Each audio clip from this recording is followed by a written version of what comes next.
My name is Margot Hayes and I am 66 years old.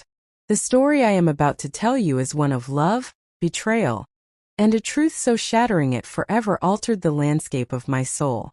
It begins on the quietest day of my existence, the day we buried my husband, Ernest. The air in Spring Creek Cemetery was cold and still, heavy with a silence that seemed to swallow the very sound of grief.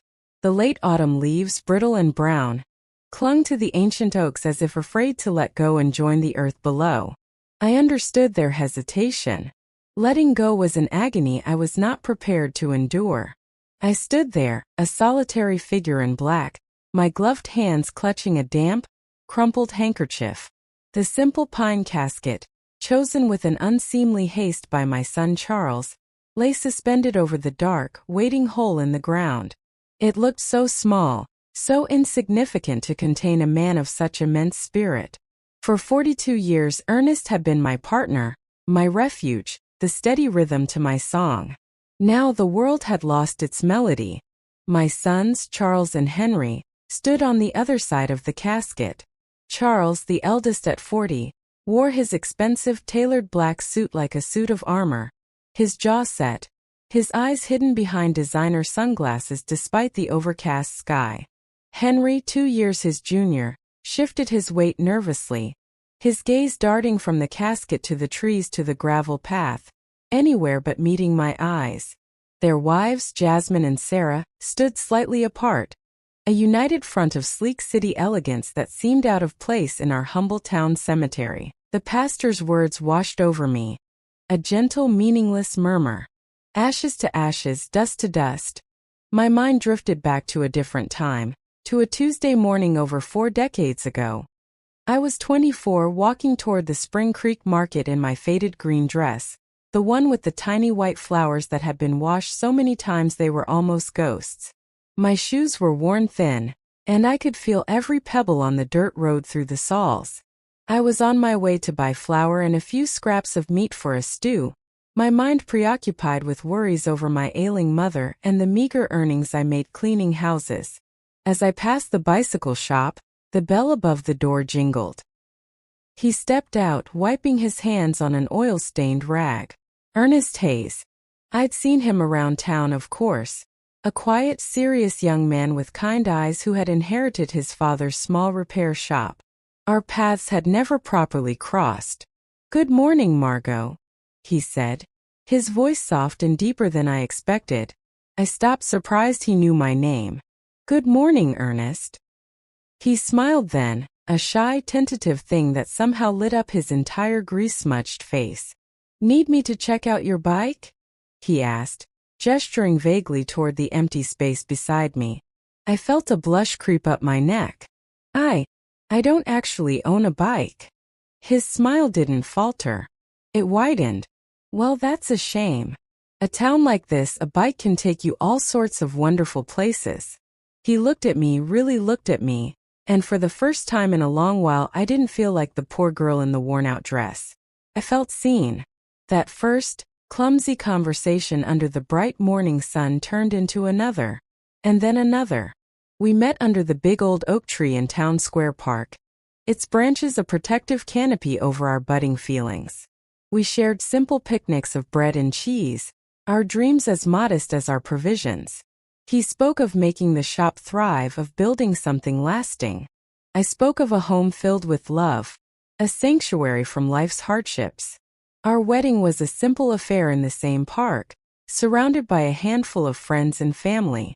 I wore my best dress, a pale blue one borrowed from a neighbor, and he wore a suit that was slightly too large but pressed to perfection. We had no money for a honeymoon, so we spent our wedding night in the small apartment above the bicycle shop, listening to the rain patter on the tin roof, a symphony of hope for our future. The sharp metallic sound of dirt hitting the casket jolted me back to the present. The finality of it was a physical blow. I swayed on my feet, and my dear friend and neighbor Doris slipped a steadying arm around my waist. "Be strong, Margot," she whispered, her voice thick with her own tears. "Ernest would want to see you strong." But I didn't feel strong. I felt hollowed out, a vessel emptied of everything but a profound, aching emptiness. 42 years of marriage cannot be buried so easily.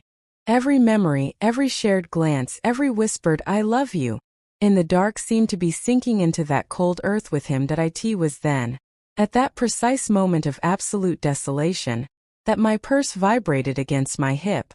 The sound was jarring, an intrusion of the modern world into this ancient ritual of loss. I fumbled with the clasp, my fingers numb and clumsy. I pulled out the simple flip phone Ernest had insisted I carry for emergencies. The screen glowed with a notification.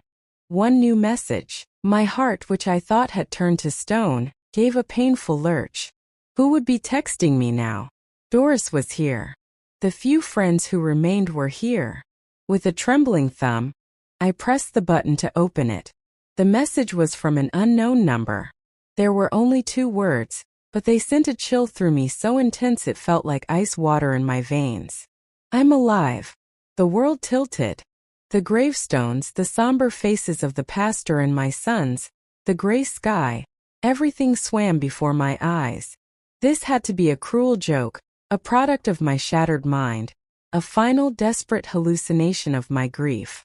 My hand shook so violently I could barely type. I pressed the reply button, my breath catching in my throat. Who are you? The response was almost immediate, as if the sender had been waiting, watching. I can't say. They're watching. Don't trust our sons. The phone slipped from my grasp, clattering onto the frost-hardened grass. Doris bent to retrieve it, but I snatched it back with a speed that surprised us both, clutching it to my chest as if it were a live grenade. Are you okay, Mom? Charles's voice cut through the haze of my panic. He was standing beside me now, his face a mask of concern that, for the first time, I saw had cracks around the edges. His eyes, usually so confident and calculating, held a flicker of something else, nervousness. That I stared at him, my own son, and tried to reconcile the man before me with the little boy who used to climb into my lap for stories. I looked past him to Henry, who was studying the ground, his hands shoved deep into his pockets. Don't trust our sons. The words echoed in my mind, tearing my soul in two. I'm fine, I lied, my voice a strained whisper. I need to go home. On the slow, silent drive back to the house I had shared with Ernest, I replayed every moment of the last few weeks. The accident, the hospital, the rushed funeral arrangements, the strange calmness of Charles and Henry throughout it all. Their tears had seemed forced, their hugs as cold as the cemetery air. And now a message from beyond the grave. Was it possible? Could Ernest truly be alive? The hope was a dangerous, painful flare in my chest.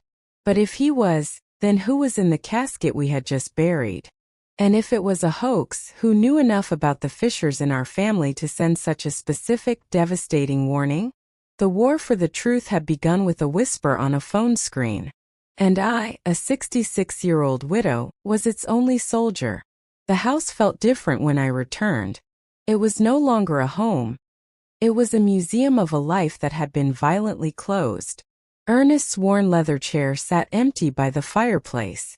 His favorite coffee mug, the one that read "World's Best Dad," was clean and dry on the draining board. The air still held a faint trace of his scent, a mix of sawdust, engine oil, and the simple soap he used. I walked through the rooms like a ghost, my fingers trailing over the familiar furniture. Every object told a story. The slight dip in the floorboards near the kitchen sink where he'd stood to wash 1,000 dishes. The patch on the wall where he'd fixed a leak.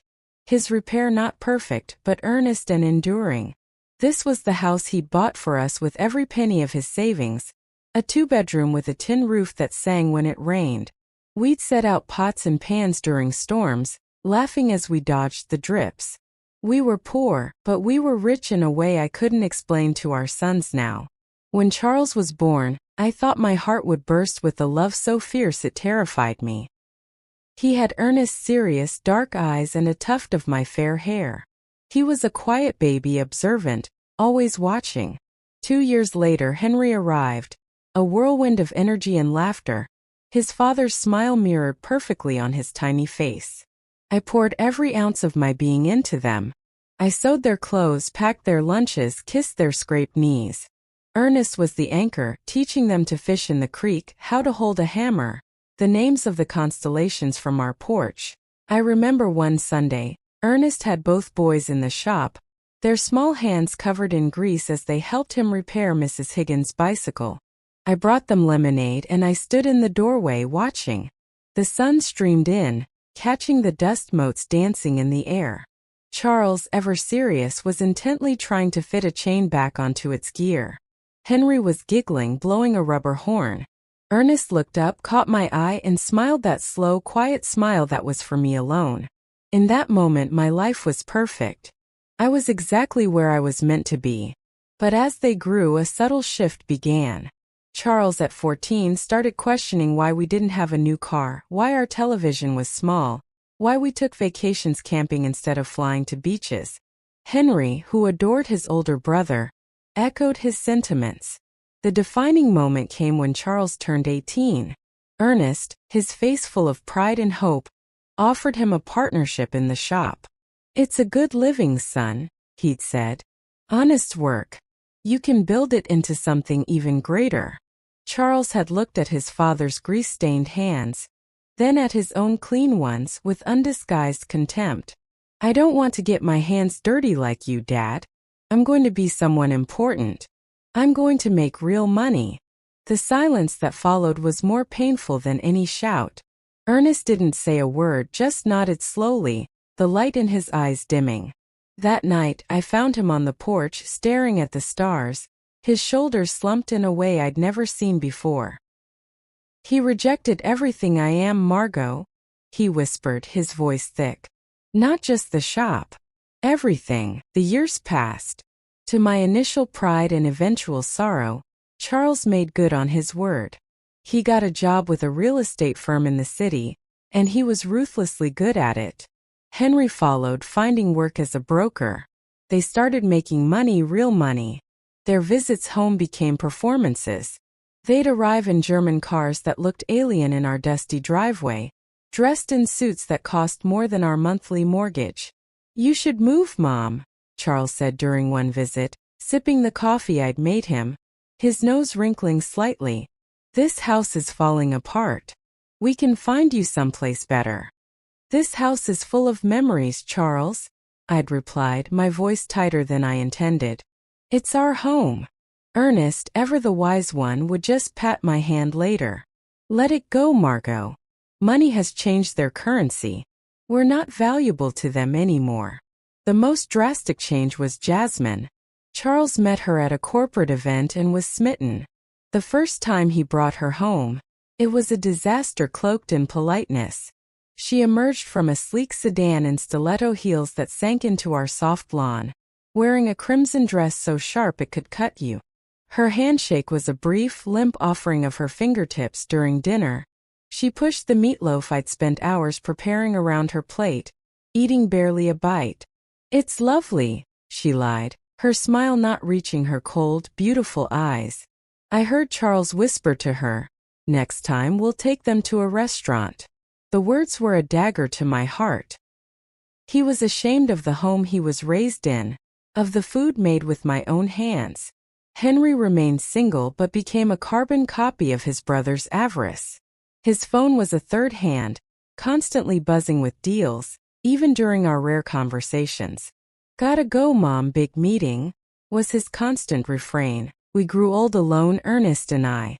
Our family Sundays, our noisy Christmases became distant memories, replaced by brief, formal visits and expensive, useless gifts.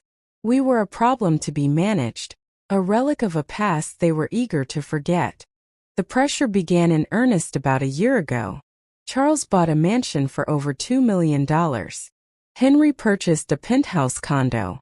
Suddenly, the chasm between our worlds was a yawning, unbridgeable canyon. It was Jasmine who first said the words out loud. "You should really consider a retirement community," she'd said, during one of her dutiful visits. "They have such lovely amenities for people your age. You'd be so much more comfortable." A retirement community. The euphemism hit me like a physical blow. After a lifetime of building a home, they wanted to warehouse us. "We're fine here," Ernest had said, his voice calm but his back ramrod straight. He had a dignity they could never purchase. But I saw the look that passed between Charles and Henry. It was one of agreement. We were a burden. Then came the papers. Charles arrived one day with a folder. Documents prepared without our knowledge or consent. "Dad, Mom," he began, his voice slick with false concern. "This house is an asset. A decaying one. It's worth maybe 100,000. If you sell, I can add some funds. Get you into a nice assisted living facility." Assisted living. The term was even colder. "Son," Ernest said, his voice laced with a sadness so profound it made my chest ache. "This isn't just an asset. It's our home. My work in that shop isn't a burden.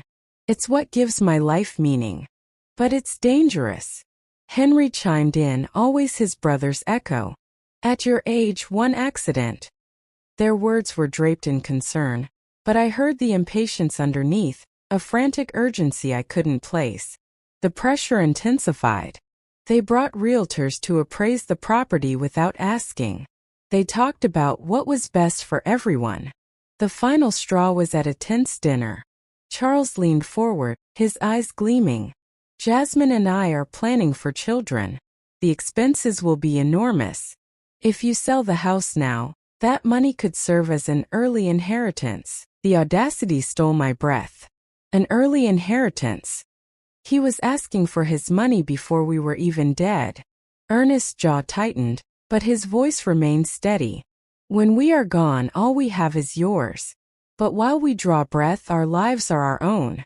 "Don't be stubborn," Henry snapped, a harshness in his tone I'd never heard before. "You're living in the past."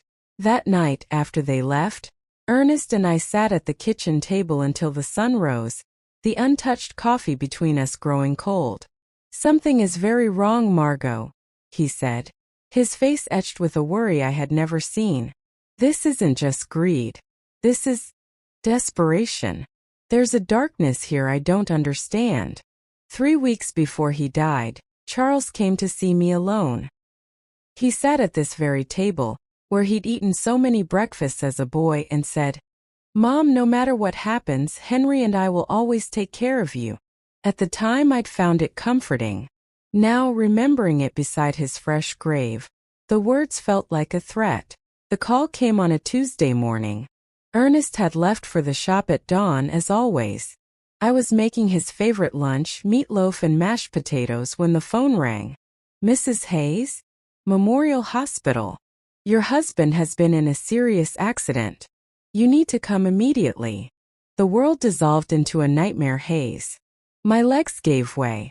My neighbor Doris found me on the floor and drove me to the hospital, my body shaking so violently I couldn't hold a thought. When we arrived, Charles and Henry were already there, waiting. "How?" The hospital had called me first.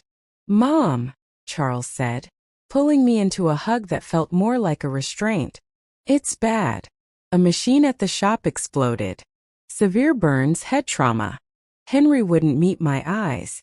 He looked anxious, like a man waiting for stock results, not a son fearing for his father. When I was allowed into the ICU, I barely recognized the man in the bed. He was a mosaic of bandages and wires, a dozen machines beeping and whirring, breathing for him. I took his one unbandaged hand. "Ernest, my love, I'm here. Fight. Please fight." And then I felt it. The faintest, most imperceptible squeeze. His eyelids fluttered. He was in there. My warrior was fighting. For 3 days I lived in that hospital. Charles and Henry were constant presences, but their focus was elsewhere. They huddled with doctors, talking in low tones about insurance, about policies, about beneficiaries. "Mom," Charles said on the second day, "we looked at Dad's policies.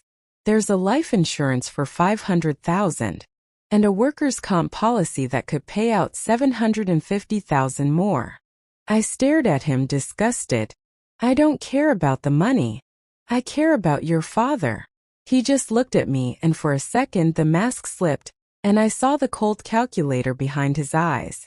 On the third day, Dr. Patterson, a kind, elderly man, gave us the news. His chances are virtually non-existent. The infection is widespread. The brain damage. It's time to prepare for the end. We want to try everything. I sobbed. But Charles exchanged that look with Henry. Mom, we have to be practical. Dad wouldn't want to live like this. He didn't want to be a burden. I exploded. He is your father, not a burden. That night, alone with him, I held his hand and begged for a sign.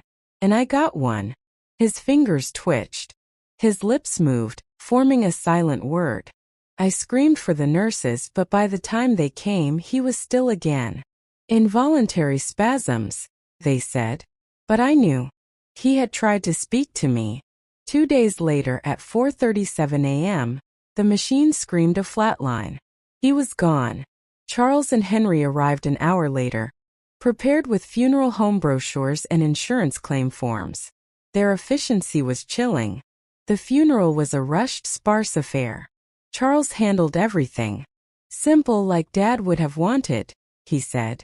But the service was too simple, too private.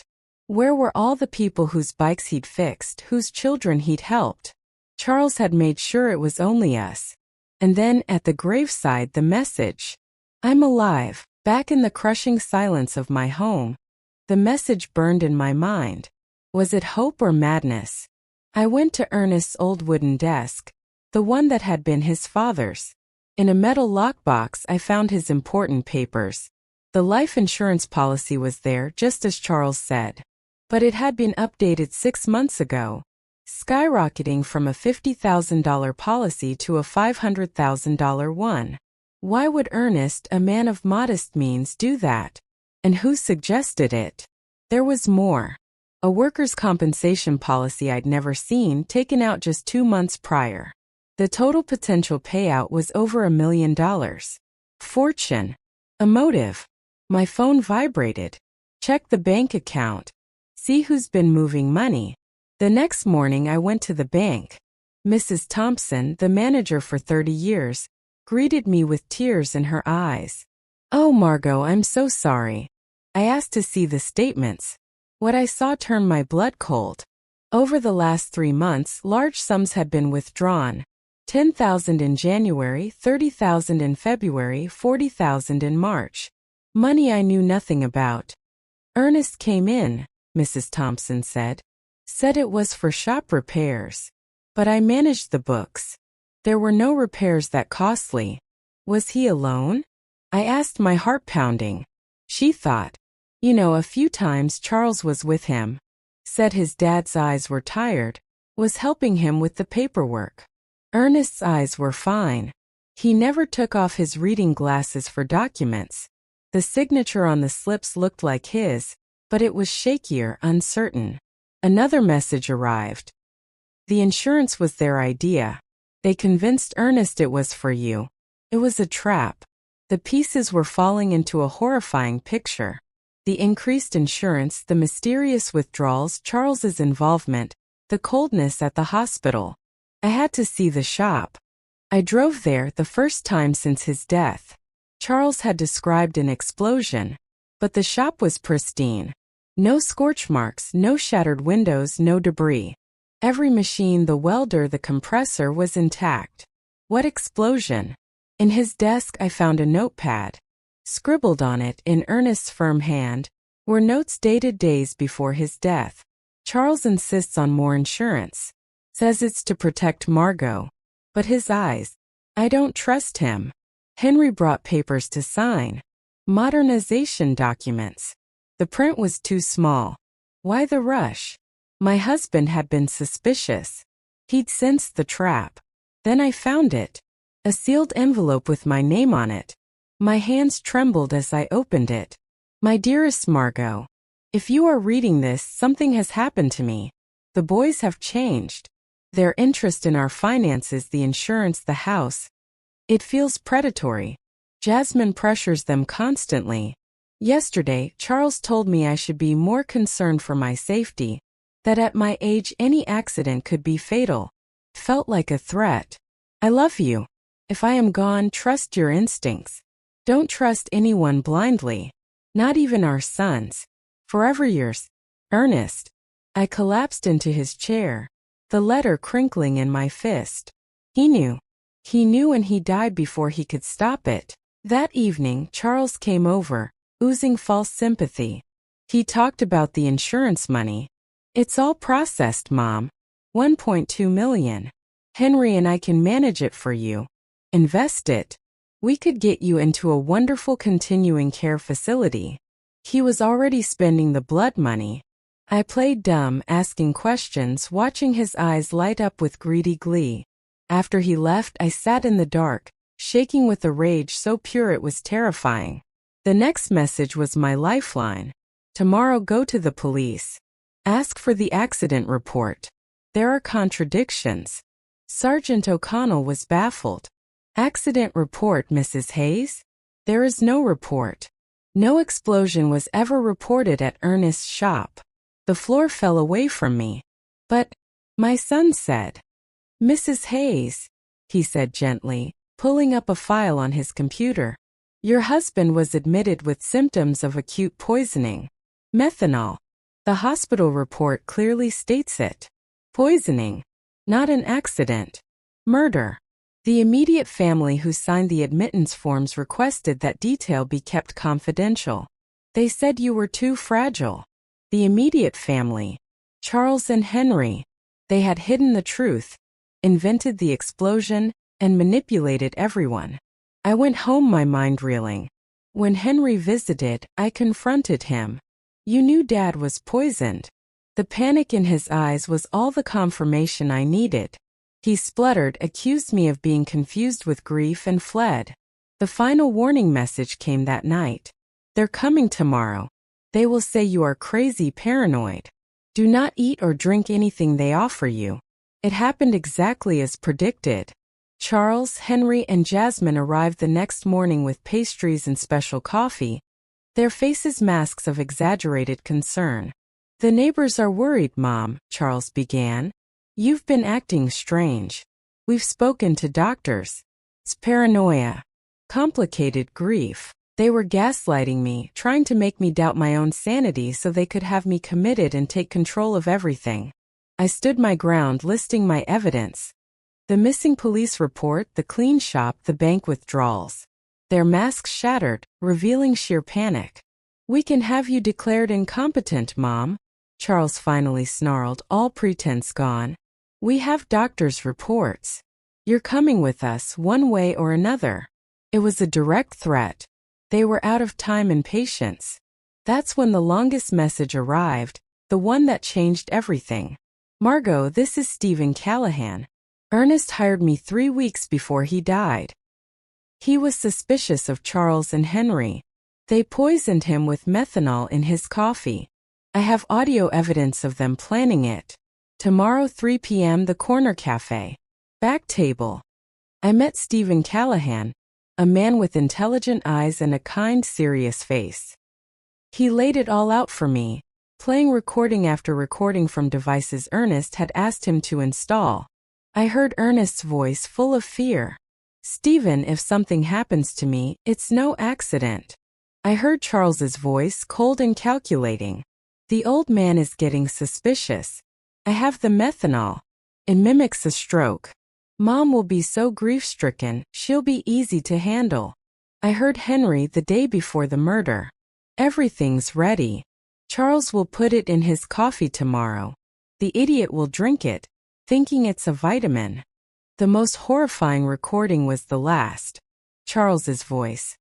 Once we have the insurance, we need to get rid of Mom too. Make it look like a suicide. A widow who couldn't live without her husband. Then everything is ours. I was numb. They had not only killed their father, they had planned to kill me. Stephen had photos of Charles buying the methanol, financial records showing their massive debts. Charles owed $700,000 to loan sharks, Henry $400,000 to casinos. They were drowning, and they saw murder as their life raft. We have to go to the police tonight, Stephen said. They're seeing a judge tomorrow to have you declared incompetent. We went to Sergeant O'Connell with everything. The recordings, the photos, the documents. He was horrified. The district attorney was called. Arrest warrants were issued for Charles and Henry. That night I didn't sleep. I sat in my kitchen surrounded by photos of my family, waiting for the dawn. At 7:30 a.m., I watched from my window as police cars sped toward my sons' homes. My phone rang and rang. Charles, then Henry, their voices increasingly desperate. But I didn't answer. At 9 a.m., Sergeant O'Connell was at my door. "It's done, Mrs. Hayes. They're in custody." The trial was a media sensation. The killer sons of Spring Creek. I testified, my voice steady as I looked at the strangers my boys had become. The recordings were played for the courtroom, eliciting gasps of horror. The evidence was undeniable. They were found guilty on all counts and sentenced to life in prison without the possibility of parole for 30 years. Charles hanged himself in his cell 6 months later, leaving a note of hollow regret. Henry suffered a complete psychotic break, convinced Ernest visited him nightly, and was transferred to a psychiatric prison. I donated every cent of the blood-stained insurance money to founding the Ernest Hayes Foundation for Victims of Family Crimes. It became my new purpose, helping others who had suffered similar betrayals. Stephen became a dear friend, a chosen brother, visiting every week for coffee on the porch. 5 years have passed. I am 71 now. My hair is white, but my eyes, Doris says, have a peace they lacked before. Ernest's shop is now a beautiful garden, bursting with the flowers he loved. I visit his grave every Sunday, not with despair, but with a quiet sense of communion. I learned that family is not defined by blood, but by love, loyalty, and respect. Ernest was my true family. My friends are my family. The people we help at the foundation are my family. The truth did not bring Ernest back, but it gave me peace. It gave me justice. And on quiet evenings when the wind rustles the leaves of the old oak tree, I feel his presence, proud of the woman I became. A woman who chose truth, even when it cost her everything. My story is not just one of tragedy. It is a testament that it is never too late to seek justice, that love is stronger than betrayal, and that even in the deepest darkness, a single message of truth can be a beacon guiding you home.